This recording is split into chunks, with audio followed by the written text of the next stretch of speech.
rock, we salute you. So you're watching the Get Busy Living podcast. I'm Dr. Scott Fox from Sixth Sense Acupuncture and the Healthy Habits Club. We've got an awesome guest on today on the Get Busy Living podcast, and that's Kalyi Amoto. So thank you for joining us, Kalyi, for your time, and also looking forward to hearing the gold nuggets of information that you've got to offer. Thank you so much. Thanks for having me, Scott. So I'll start off with my usual question, and that's what gets you out of bed every morning, Kalyi? Okay. I suppose these days, now that I'm older and hopefully wiser, I try to see life as a bit of an adventure now. So in the morning, I try to look at the day and say, oh, great, what's in store for me today? So, in my 20s, I wasn't thinking like that. And I would, wake up and go, oh, no, and drag myself out of bed. But now I go, okay, I'm getting up, and what's the day hold for me? So it's a better attitude. But also I'll say I do love nature. I really love being in nature. And I'm lucky enough that I have a lot of lovely trees very close to me. Even though I'm in a unit, I'm up near these trees. And I have 4 currawongs, a family of currawongs that comes and asks for food. And I just give them cut up grapes, and they'll even catch them when I throw now the bits of grapes. So, that's really beautiful. I really appreciate being close to nature like that. So just for the international viewers, what's a carrier? Is it a currawong? Currawong is a bird. It looks like a magpie. Yeah, they're probably in the same family, but they're probably a little bit bigger. They're slightly bigger, and they have a different song as well. All right, cool. So that's awesome, mate. That's wonderful that you're helping the community and also yourself, obviously, as well. And and yeah, nature is a wonderful healer, especially, definitely. And so I'm just looking at your website. So you're based here in Brisbane. You're a psychic reader and teacher. You're also a pranic healer, and you have a degree in psychology from the University of Queensland, UQ. So tell us what got you into that. There's a few different things there happening. So yeah, tell us about how you got into those 3. Yes. I suppose I was always interested in energy healing. Even when I was a very young child, I used to have an idea about energy healing. And I remember when I was about 8 once, I had a terrible headache. And so I pressed my fingers against my forehead and thought, the pain's going into my fingers, the pain's going into my fingers. And then I pressed it on the cupboard door, and I went, the pain's going into the door, pain's going into the door. So, and my parents hadn't taught me that. No one taught me that. So I always had a sense that there was energy healing. Then when I was about, I don't know, maybe 32, 35, I did a pranic healing qualification. And I really only did it because I was interested. I was curious. I didn't think I was necessarily going to use it. But before that, I did my psychology degree. I did a social work diploma and a psychology degree, and started working in youth justice with teenagers who were in trouble with the law. And actually loved doing that. I did that for about 10 years, just loved it. Then I'd also studied meditation in various places. And when I went to London, I lived in London for 7 years, I started using all of my things together. I just started a business and just started using them and went, okay, I'm going to do pranic healing. And I mixed in the psychology, the meditation, and the pranic healing. And my very first client was actually a dream client. I didn't know at the time. I was terrified. It was my first client. And he had cancer. He actually had non-Hodgkin's lymphoma in his neck. And you could see all these tumours bulging out of his neck. Okay. And, I was scared, I have to say. But after about 10 or 12 weeks, like the cancer started diminishing and diminishing and diminishing. And finally it left him. He went into complete remission. And all these years later, he's still in remission, So that was an amazing first client to have, Absolutely. Absolutely. You'd be jacked and you'd be on top of the world after that one. I couldn't believe it. And his family couldn't believe it.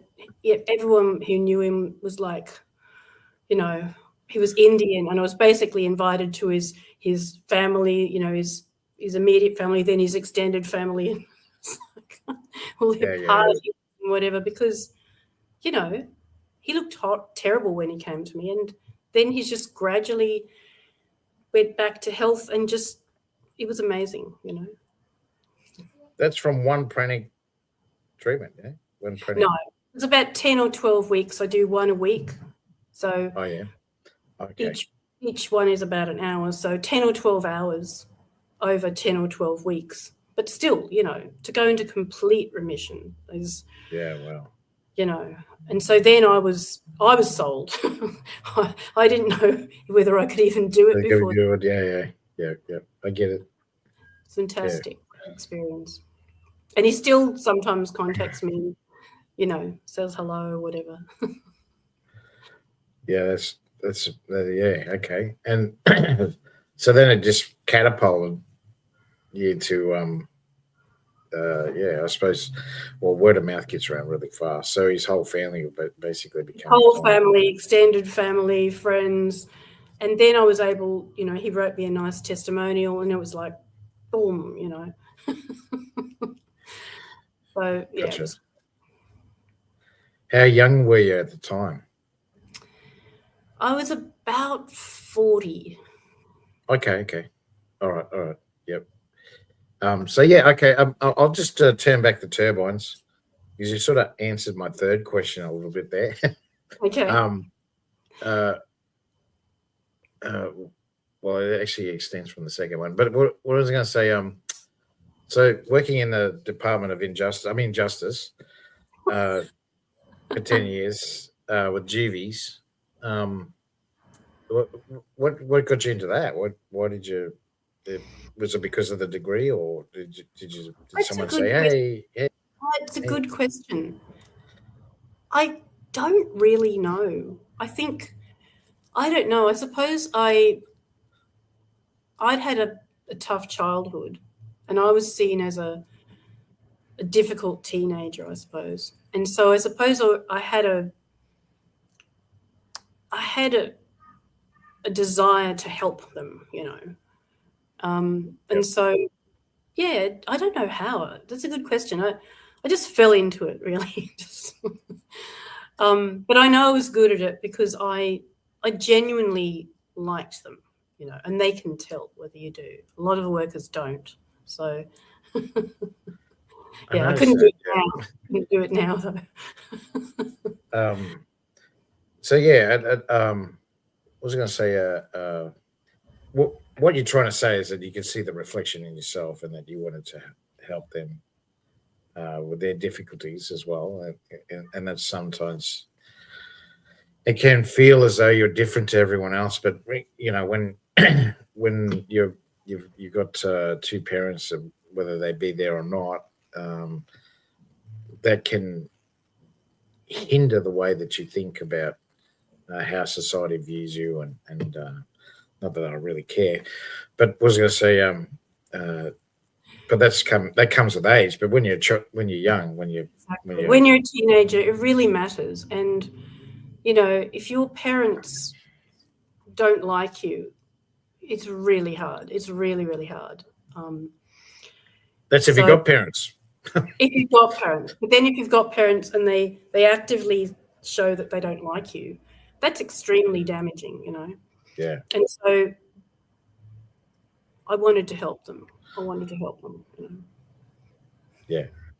Yeah, I get it. And so were most of the kids, they had parents or one parent? It varied a lot. Some of them had one parent, some of them had two parents, and the quality of the parents varied a lot. Some of them were genuinely trying, but were just overwhelmed. Others were terrible alcoholics, and some were violent, and some of the kids were then moved into foster care, and I kind of followed them through into the foster care realm. It was I'm really glad I did it now. You know, it was a real eye-opener to what a lot of people have to deal with. I mean, I didn't have to deal with that. My parents were pretty conservative and fairly well off. It's just that my mother was very vicious and she really hated me. She really, really did. So that harmed me a lot. And I suppose I had the empathy and the understanding for those teenagers who'd been in trouble with the law. I could look past that and just go, look, who are you really, you know? Yeah, absolutely. And I mean, you know, at that age, you don't really know who you are. You don't understand. To be honest, I still don't really understand who I am either. Anyway, so, but you got no idea when you're a teenager. That's absolutely. Right. But I mean, I tried to look past the crimes and say, who are you apart from the crimes you've done? I didn't want to look at the crimes because that's not them necessarily, you know, at all. So yeah, and I understood that because I'd been acting weirdly because of things that had happened, not because I was really like that, you know. Yeah. And sometimes, you know, we're easily distracted, especially as a teenager. And if you have, especially friends that are, well, how can I put it? Bad influences. That's right. That's right. Especially if they're not spending time in the home, they're spending time outside they fall into these gangs or groups or whatever. And, you know, but it doesn't necessarily define who they are. And that's what I was trying to show them, that you don't have to be this, you know. You can be whatever you want. You can be whatever you choose to be, you know. You can change. You know, a lot of people say leopard can't change its spots, but it's like, no, we can. We actually can. Yeah, if we want to put the effort in, we can change. Just about everything, you know. We can change our minds, we can change our beliefs, we can change our physical health, you know, all of these things. Well, I asked a DNA geneticist. So this lady was, you know, she's got a PhD in genetics, and I just happened to be at a party and she sat down beside me, and just started talking to her, and I was like, "What? You're a genetics? You're a genetics professor?" Anyway, she's only young; she's in like mid-20s, and I said to her, "Can you change the genetic code?" And she said, "Absolutely, absolutely." So if you can change the genetic code, and I asked her then, I said, "Well, are you talking about environmentally or within a lab?" And she said both. That reminds me of somebody who is one of my big heroes, Bruce Lipton. Oh, yeah, yep, Bruce, yep. He started out as a cell biologist and was professor, and he wrote a book called The Biology of Belief, where he said that your genes are like a blueprint, and you are the one that brings that blueprint to life. You're the driver. You're the architect. You can make those genetics into anything you want. You don't have to be defined by genetics. And that was a life changer for me, that book, The Biology of Belief. Fantastic. Fantastic book. I'd have to check that one out. I have heard of him. He was a speaker for a while, a few years ago now. But He's a yeah, real hero of mine, absolute. And he still speaks in spiritual, festivals and,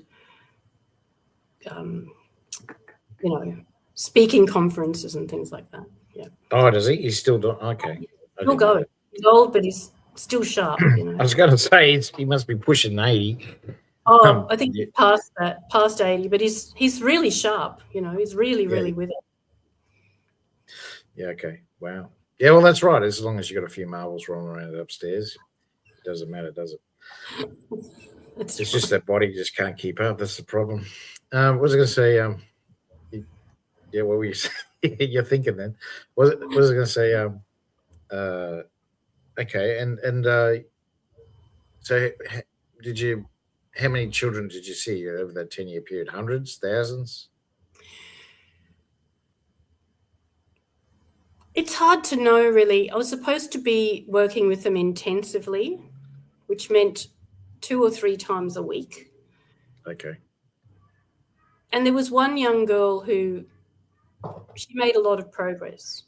She'd done the most horrible crimes. And after working with me for 2 years, 3 times a week, she had made a lot of progress. She was like a changed woman, well, girl, but she seemed older than what she was. Anyway, when I finally was told to stop working with her, her mother rang me and said, "Thank you so much for working with her, because she's got hope. She's got hope for the future now." And funnily enough, about sometime last year, she popped up on my Facebook or somewhere.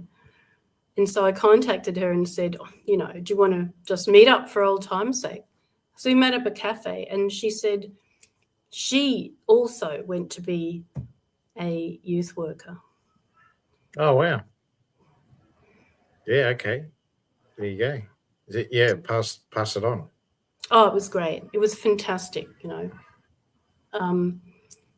Yeah, but it shows that with the right help, we can totally change who we are. We can be whoever and whatever we want to be. Absolutely. Yeah. That's a cool story. So you got out of the Department of Injustice and went into was that here in Queensland or was it? That was in Queensland, yeah. But then I went to London to live for a while, and that's really where all my pranic healing and teaching and everything started. It just all coalesced, and I just started, and then just exploded with that first client. And that's when I've really started to do the work that I really loved. I mean, I loved doing the other work too, but not as much. Like, this is really my passion. Teaching psychic and spiritual development, I absolutely love doing that. And doing the pranic healing and readings, fantastic. I actually studied at Hogwarts in London. Yeah, well, I was just checking out your website. Yeah, it said there that you the College of Psychic Study in London for 3 years. That's right. It was so much fun. Oh my God, it was fun. And it was probably the best 7 years of my life while I was there. I made so many friends who were psychics, and it was fantastic. So what drove you to go to dear old London, back to the homeland? Well, it is the homeland for me, because my mother came from England, and all her family was in England. She was the first one to come over here, so it kind of was my homeland in a way. She used to speak of it so fondly, and so I've always wanted to go. And then when I went, I didn't really know what I was going to do, and then this all just happened, So it was like I felt like I was maybe being directed or helped by spirit to do all this stuff. It was amazing, and everything just fell into place. Everything fell into place, and I was able to just start that business. I had a friend who I'd met, a good friend I'd met in Brisbane here, who was also in London, who made my website. And he said, look, I'll make you a one-page, not very nice website. But then if you're still doing this in a year, then I'll make you a good website. It's like, all right. Very cool. Thanks. And it was, so he made me a good website. And it just went from strength to strength. You know, all these opportunities just fell in my lap, and I just rose to the challenge, you know. Yeah. Like the first time I got my first reading gig, it was actually through a friend. She was friends with this woman who owned or who managed a very upmarket nursery in Maida Vale, which is a swanky suburb. And they were running these wine tasting events to sell wine. But it was a beautiful nursery. It was really amazing. And she said to my friend, who was her friend too, I want a psychic just to boost the atmosphere of the place and just make it more festive, you know. Mm-hmm. So a friend recommended me, and so the woman rang me and said, do you have a crystal ball? And I said, I do actually. I do have a crystal ball. And she goes, oh, good, you got the job. I said, you know, Doing don't interview me about the job. And she goes, oh, okay, what do you do? And I said, well, I'm a psychic. And she goes, oh, good, even better. I said, what? She goes, I thought you were an actress. I said, no, I'm a genuine psychic. I've had genuine proven psychic ability since I was 7. And she goes, oh, well, that's a bonus. Good. Always look on the bright side of life. Eh? That's what she's thinking. I couldn't believe it. It was just incredible. What an opportunity. And, you know, so I did 7 of those gigs, and I'd never read before. It was just bang, you know, I hadn't done anything. I hadn't even gone to the psychic college at that stage. I was just like, oh, what am I doing? You know? Thrown in the deep end, basically. Definitely. But I remember that the owner, he was an older guy. He came for a reading for me, and he didn't tell me who he was. And I told him about his wife who died. And I was telling him about their life together when they were young and how they would bike ride out into the country, take a picnic, and she had this yellow flowing dress, and he would give her yellow flowers and yellow sweets because she loved yellow. And he started misting up. He was a tough old guy, but he was misting. His eyes were misting up. And it was all true, you know. And so apparently he went to the manager and said, she's good, get her again. Cool. That's very cool. And then it just catapulted from there. Then, you know, I got these gigs, well-paying gigs too. Then I went to the psychic college, and my teacher chose me to read at the open day, which she only chose like 1 or 2 students from the class.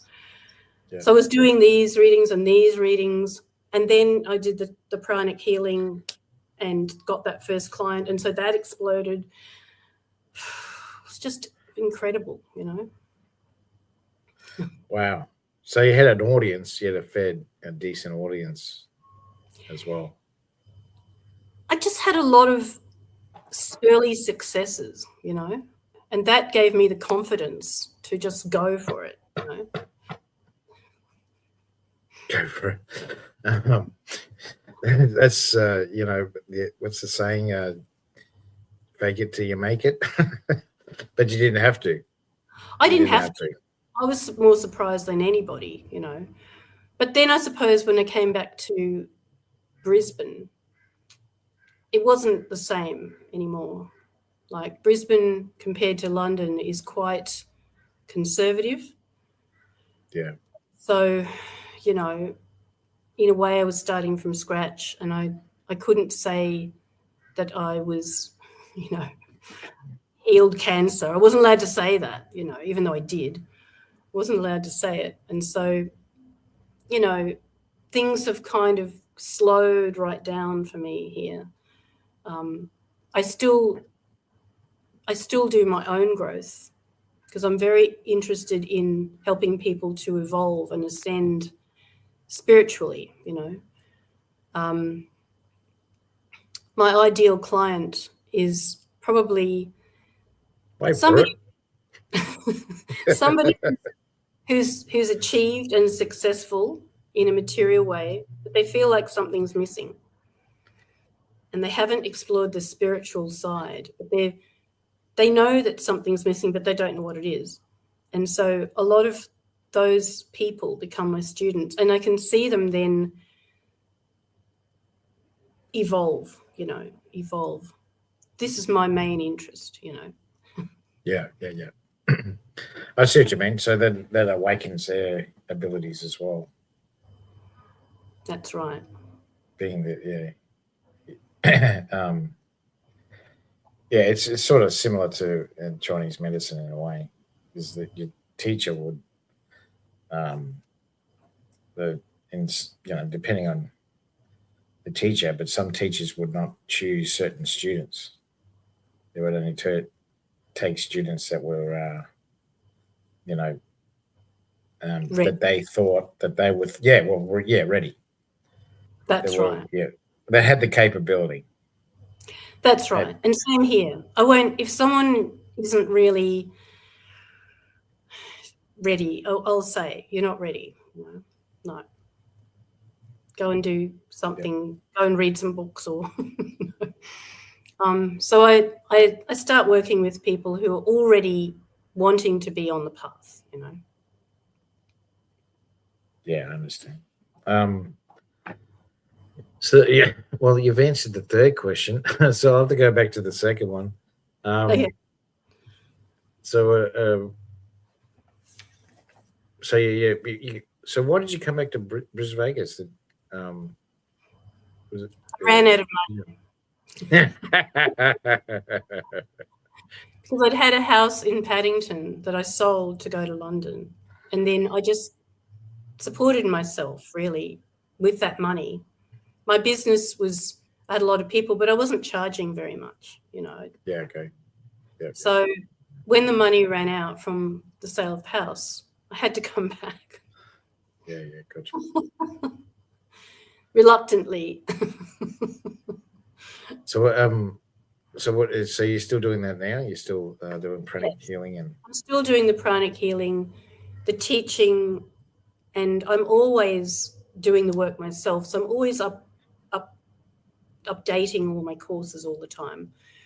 Yeah. And also do readings as well. But the courses are always being updated, always. So people can learn to connect with their higher self. They can learn to speak to those who've died, and, a raft of amazing gifts that most of us have inherently within us. We just have to learn how to bring it out. Yeah, okay. Yeah, because it says here you've launched your first online course, Psychic and Spiritual Development course for beginners. Oh, that's the online. Okay. That people can buy the shortened version of the beginners online if they want. But mainly I teach one-on-one. Yeah. Like we are now, FaceTime. And it says, it goes on to say, this comprises of 4 of the 6 lessons contained in the in-person course. That's right. So that's an online that they can buy and just do at their own pace. But if you getting the one-on-one tutorial, then you can ask your own questions, and I'll tailor it to you. I'll tailor it to you to some extent. Yeah. Yeah, gotcha. So do you do any in person, like not through Zoom or anything like that? Do you do in person training as well? A lot, yes. Obviously, the Brisbane people, and I really like doing that. I really like doing the in person. But, it works just as well on FaceTime. Yeah. You can have students from all around the world then. It doesn't really make any difference. It's quite good, and you can feel like you're face to face in the same room with the person. After a while you forget that we're on a computer. Yeah, true. Yeah, I get what you're saying. Okay, so tell us about that. How many people would you say that you've trained? Oh, that's a good question. Oh, God. Since I came back, Hundreds? it's been maybe 150. Okay. So yeah, okay. So uh, uh, so tell us about that. Have you had any like quirky ones that you think, oh, this is a bit strange? Because we even talk about this in Chinese medicine that sometimes a student doesn't seem to be at the start, especially able to absorb the information. But then as time goes on, they become, because of their tenacity, they get better at it, and then they end up being a grandmaster at it. Well, like we said before, I do kind of screen my students. Yeah, gotcha. I want my students to be able to understand this stuff. And most of my students are very intelligent, really intelligent people. And they have a wide range of jobs in their everyday life. A lot of people don't tell their friends and family that they're coming to do the classes. Yeah, right. Until they're really, really good and they're confident, and then they'll tell them. But a lot of them don't tell people at first because they don't want to be called woo-woo or whatever. Yeah. But, most of my students are really intelligent, so they get it straight away. They understand. And they get them to take notes, and, if they look like they're not understanding, then I'll ask them to tell me, repeat it back to me in their own words and things like that. So, no, most of my students are really, really intelligent people. Yeah, gotcha. And that obviously resonate to the idea of That's being a right. psychic. Most of them have been thinking about doing it for a long time, and they've read a few books and watched a few things, and they just think, oh, maybe this is something that's missing in my life and I can do this. So tell us about that. Do you have to have talent first, or is it an acquired skill? Well, it's psychic and spiritual development. So for me, they go hand in hand because Yep. really I see the psychic as part of our spiritual gifts, really. That's how I see the psychic. Things like being able to speak with your higher self, your spirit guides, with people who've passed, to do healing. These things, I think, are going to be the humans of the future are all going to be able to do this. So that's where the evolutionary step comes in. I don't see these things as woo-woo or it's just gifts that we have, abilities that we already have that we just need to train and bring out in ourselves, develop in ourselves. Yeah, and this is why they don't teach us anything about meditation or energy transfer or energy acquirement, because of that reason, and that's why they've labelled it woo woo.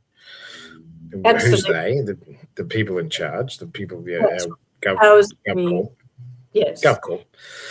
Right. When you become, really wise spiritually and develop your gifts, you can see through so much. You can really see the truth behind the lies much more easily, and you're not able to be controlled as easily. So this is why they don't want people doing this, because we become uncontrollable, basically. We're following our own consciences and our own free will. And, we won't be manipulated by lies, John D. Rockefeller said, I don't want thinkers, I want followers.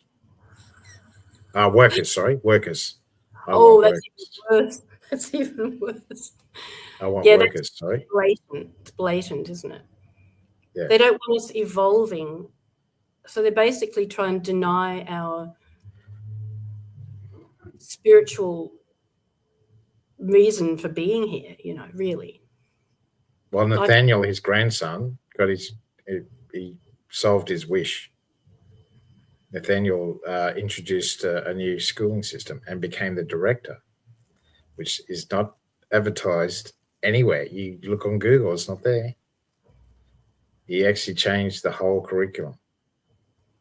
So that's why you look at books that are prior, dictionaries especially, the definition of words have changed. So you look at a dictionary from the 18th century, then early 19th century, and then you look at a dictionary today, totally different meanings. And I suppose the school curriculum also teaches Completely you how to be a good worker. It's basically Correct. saying you do all this so that you can get a job and then get a promotion, and that's what we're taught. But that's not. I don't think that's why we're here at all. We're here to spiritually evolve. Yeah, absolutely. And that's why you look at native cultures, cultures that were before colonialism. They all look at the same thing. You look at in America, here, it's in Australia, certain European areas, it's all the same deal. They talked about spiritual enlightenment. They talked about spiritual highness. And that's talking to those. Reason we're here, all this stuff that's been overlaid is just nonsense, really. Money and all that. It's just, we don't need any of that, really. Not really. It's just been thrust upon us, as if this is all important and this is reality. But it's just been overlaid in a kind of a fake layer. That's how I see it. Yeah, absolutely. Absolutely. And it's a facade. You're right. It's fake. It's all what do you call it? Theatre. It's all theatre. It's a script we've been given to learn at school until we can say it, but no, that's not why we're here. So this is why my ideal clients, they've already gone through all that and they've become successful in their careers, but they feel like something's missing. They still feel empty, Absolutely. And so we come and do this and it's like, great. Now I can learn about the important things about myself, and evolve spiritually, And others as well. What's that? And others as well. And others as well. Understanding others. Yes. Well, you get a better understanding of everything when you do this. Just life in general, yourself, and you can allow yourself to be yourself and enjoy being yourself, and you can allow other people to be themselves as well. So you just become a more wise person, and you can see the truth. You start to be able to see the truth behind the lies and the layers of spirit, because the spiritual realm is part of our realm. It's part of the richness of our realm. And if you deny that, which a lot of people do, then you're denying the richness of yourself and your life and your own evolution, And it all comes back to hertz and vibration. And guess what? We just got a little reality check on Monday. They were talking about it as well. So yes. I'm so glad you gave me a heads up about that. Yeah, that's a huge. Well, they tried to give us a warning. They obviously were trying to say to us, this is coming. So yeah, it's I have a really weird feeling about that. Like, it seems to be heralding something that's not too good. Yeah, well, that's right. It's called an alert. alert to who about what. So That's yeah, right. And there was that big noise that went off. Even the keep my phone on silent made this massive noise. And, what kind of frequencies can they put through that noise? Correct. Like, That's what I'm saying. God, That's what I'm trying to say. Have it up against your head, like, oh. Luckily, Yeah, I put it in a lead box. Tinfoil hat. What was I going to say? A bit like that, isn't it? Yes, no, I got out of Dodge, so I didn't feel anything. I didn't hear anything, so it was all very peaceful where I was. So it's and like you said, I switched everything that I had electronic. I just left it behind and walked away from it, and tried to get as far away from it as possibly could because of that reason. It's scary. It's I think something that is worrying me for the future is AI. Like, that really bothers me for the future. It really does. I don't want AI to be running the show, and it will, if the way it's going, it'll be ruling us. And I really don't want that. I don't want to be ruled. Pretty sure they made about 4 or 5 movies about that, actually, now that I come to think of it. Terminator. Such a good film, such a truthful film. And it's like, it's all there. But still, we've got Skynet racing ahead,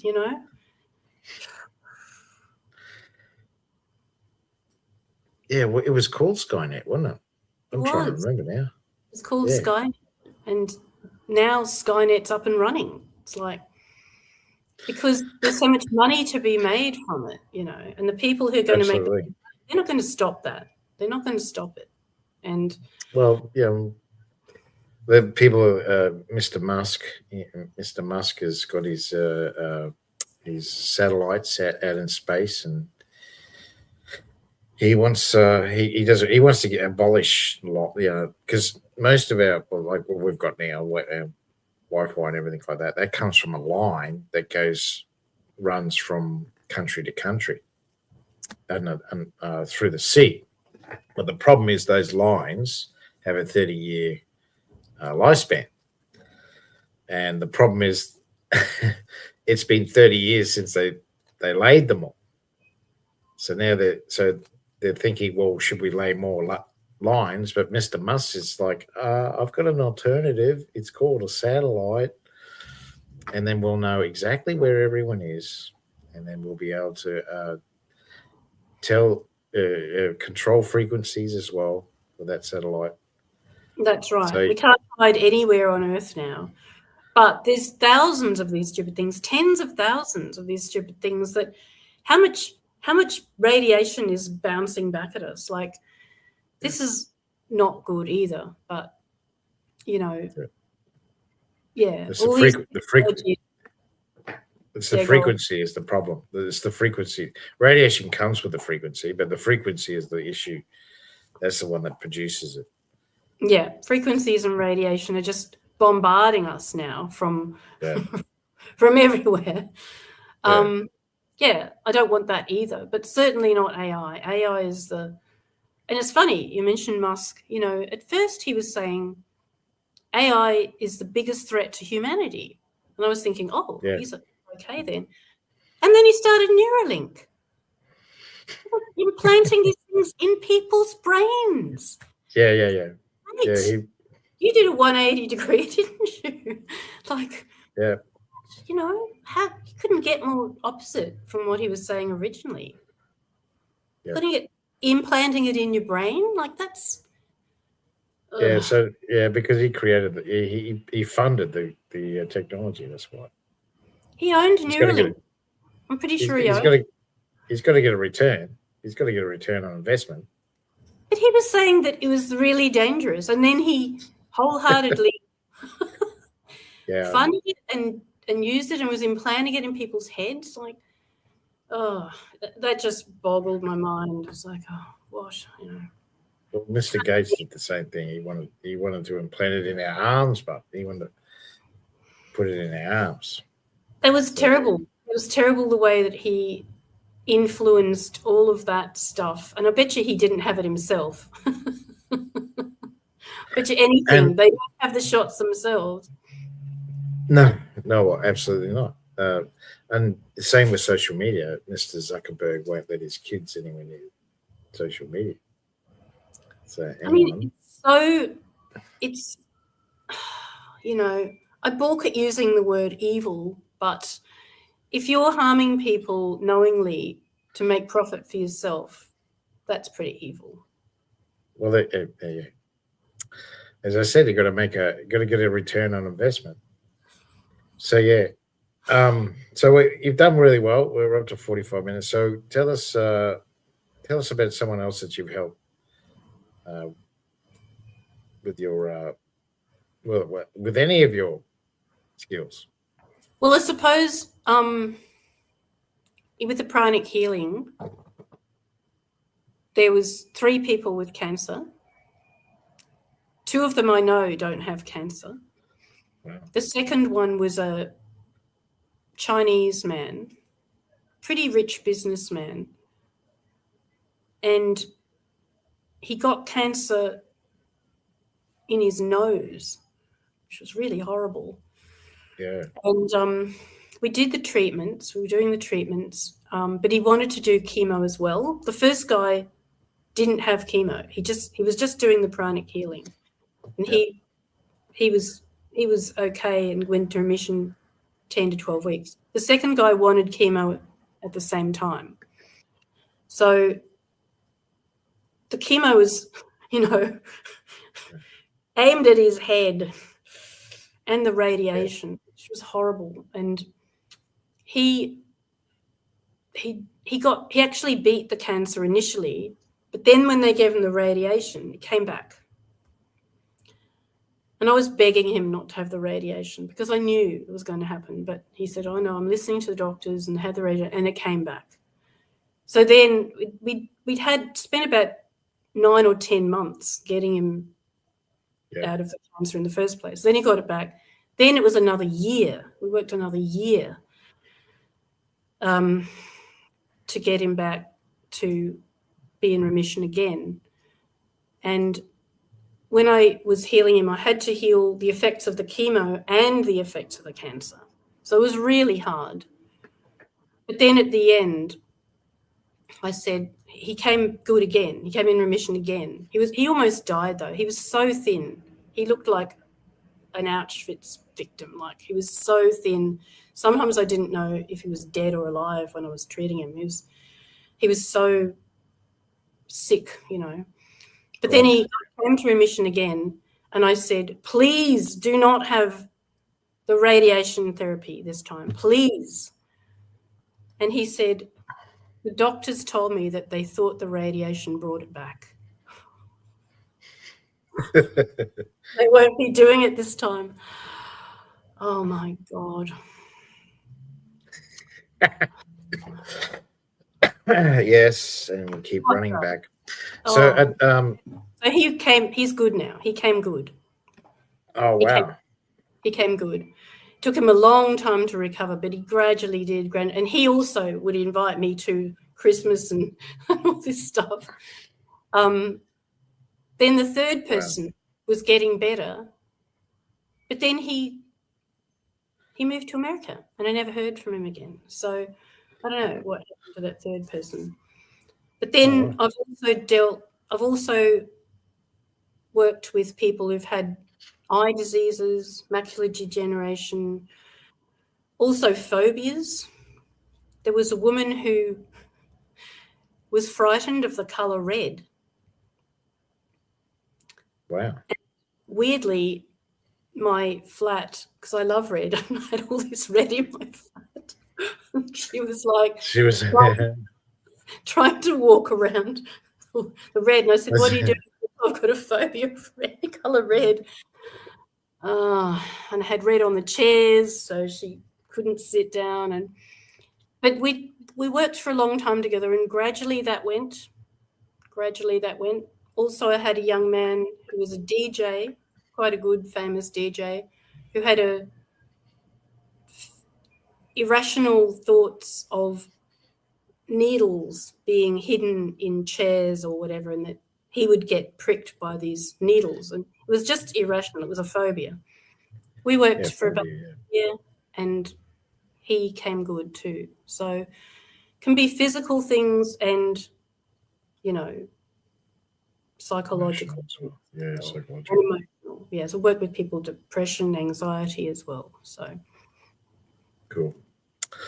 All right, mate, you've answered my third question. Which was? Yeah, well, who's your ideal client? And you sort of already answered that. Yes. So I'll go on to the fourth one. Okay. We're running out of time. So we're on the fourth one. So what ideas or information would you give to provide lifelong longevity? Okay. So for me, this might be a bit controversial, but for me, it's not so much the length of your life, but the quality of your life. Because we're all going to die, and we don't know when we're going to die. If you live a long time and you're just hating your life, then that's not as good as someone who has a shorter life and loves their life. That's just my opinion. Yeah, so I'm after quality, not quantity. Yeah. But within that, I would say to let go of things that really don't serve you in this life, to just let go. And it's quite a hard process, but it can be done. And I help people in my intermediate to let go, to do this letting go. You have to really know yourself and look at yourself, look at your shadow sides, and then to let go, because we don't have to hang on to stuff that is actually painful and harming us. We don't have to. Yeah. That's something that I really like. Also, as we talked before about Bruce Lipton, you can change your beliefs as well. You can change your beliefs. You don't have to stay being the same person and have the same beliefs. Very hard, once again. It's not easy, but possible. And that's part of your evolution, And I suppose the third thing is always believe that you can heal. Yeah. You can heal from anything, I believe. If you put the effort into it, you can, and have someone to help you who's skillful. Absolutely. I talk about that with patients in the Aboriginal community. They talk about Featherfoot, Kadachi man, and if he points a bone at you, then they give up. They realize that they're gonna die, so they think that they're gonna die. But then I think to myself, well, that's no different to someone who's getting cancer and they're being told by someone in a lab coat that they're going to die. It should be illegal. That should be illegal. When my mother had cancer, the doctor came in and said, "You've got 3 months." I just about punched him. I was so furious. I thought, how dare someone come in and give my mother a death sentence? Because she believes them. Yeah. And when he left, I said, "Mum, please don't believe that. Don't believe that. That's just not true. Nobody knows when you go, and you have a big say in it." She actually, I knew she did believe him, but she also listened to me. She died 12 months after that. But that should be illegal for them to say that, in my opinion. Yeah, absolutely. I agree too. I absolutely agree with that. All right. Thank you so much, Kalyi, for coming on the Get Busy Living podcast. And because you didn't bag me too much, I'm going to give you access to my health club. So I got the said. So thank you. It's been so good with you. Really good. Appreciate it, mate. And so, yeah, it's there's 9 modules: EFT, emotional freedom technique, meditation, nutrition, exercise, roadblocks in your mind, disc profiling, who you are, acupuncture, Chinese herbal medicine. I go into detail about that, and the 8 leading chronic diseases which are killing hundreds of thousands of Australians every year, and the numbers are getting worse, unfortunately. Okay, so you get access to that. Thank you so much for coming on. Appreciate your time, and I did get some gold nuggets today. So thank you so much, Kalyi. Appreciate it. Thanks, God. All right, guys. You've been watching the Get Busy Living podcast. You have a great day, and I'll talk